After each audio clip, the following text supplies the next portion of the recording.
6 सितंबर यानी आज पाकिस्तान में कुछ गहमा गहमी बढ़ी हुई है। जानते हैं क्यों? क्योंकि आज वे अपना डिफेंस ऑफ पाकिस्तान डे मना रहे हैं। वे भारत पर अपनी जीत का जश्न मना रहे हैं। अब आप सोच रहे होंगे कि आखिर पाकिस्तान कौन सा जंग भारत से जीता था और ये लोग किस जीत का जश्न मना रहे हैं। दरअसल पाकिस्तान अपनी जीत का नहीं बल्कि ऑपरेशन जिब्राल्टर की नाकामी का जश्न मना रहा है।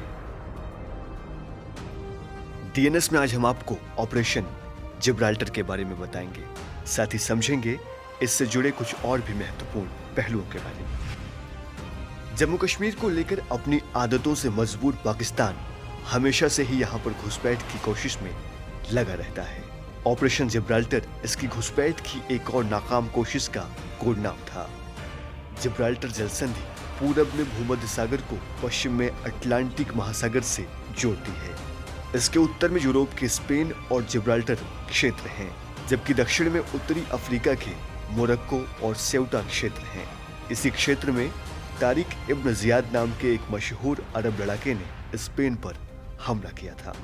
पाकिस्तान के इस ऑपरेशन का कोड नेम भी वहीं से प्रेरित है।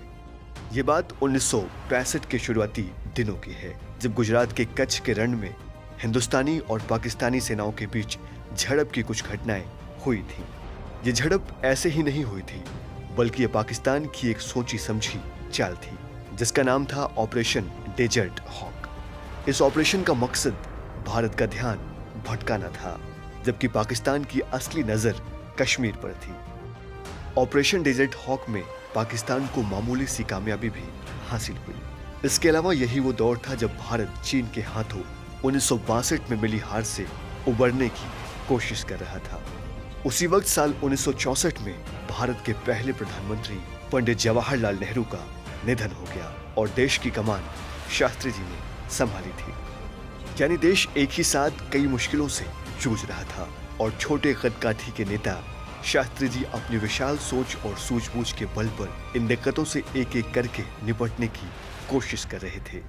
लेकिन तत्कालीन पाकिस्तानी राष्ट्रपति अयूब खान किसी भी इंसान को उसके दिमाग से नहीं बल्कि उसके शारीरिक दिलडोल के आधार पर आंकते थे। शास्त्री जी के बारे में अयूब खान का मानना था कि वे बहुत कमजोर और बुज़दिल प्रधानमंत्री होंगे। कुल मिलाकर भारत की इन तमाम मुश्किलों को देखते हुए पाकिस्तान को ऐसा लगने लगा कि अब कश्मीर को फतह करना बहुत मुश्किल नहीं है। अगर उस दौर के सैन्य साजो सामान के आधार पर भी देखें तो पाकिस्तान हमसे काफी बेहतर हालत में था, क्योंकि उस वक्त अमेरिका पाकिस्तान पर काफी मेहरबान था। फिर क्या था? पाकिस्तान के तत्कालीन रक्षा मंत्री जुल्फिकार अली भुट्टो के इशारे पर हिंदुस्तान के खिलाफ साजिश रच दी गई। उनका प्रोग्राम बना कि 28 जुलाई को हम हिंदुस्तान में दाखिल होंगे और 9 अगस्त तक कश्मीर हमारा होगा। पूरे ऑपरेशन को 2 पार्ट में डिजाइन किया गया। पहला ऑपरेशन जिब्राल्टर और दूसरा operation grand slam. Operation Gibraltar के तहत करीब 40,000 पाकिस्तानी सेना के जवान कबायलियों और रजाकारों के भेष में जम्मू कश्मीर में घुसपैठ करने वाले थे। उनका प्लान था कि वे कश्मीरियों को भारतीय शासन के खिलाफ भड़काएंगे। साथ ही जब जम्मू कश्मीर में पूरी तरह से अव्यवस्था फैल जाएगी तो उसके बाद मदद के नाम पर ऑपरेशन ग्रैंड स्लैम के तहत पाकिस्तानी सेना भारत पर हमला कर देगी। लेकिन अफसोस, पाकिस्तान ने अपनी सारी रणनीति ऐसे तैयार की थी मानो हिंदुस्तान अपने हाथ में दही जमाकर बैठा हो और वो कोई जवाबी कार्रवाई करेगा ही नहीं। दरअसल गुजरात के कच्छ रण में जो कुछ हुआ उसने भारत सरकार को एक चेतावनी सी दे दी थी, लिहाजा भारत भी अपनी तैयारियों में जुट गया।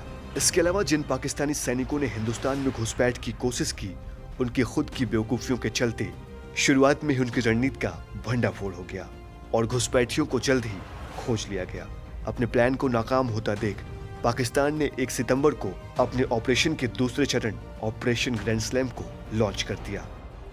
यानी पाकिस्तान ने अपने हमले को और जोरदार बना दिया था।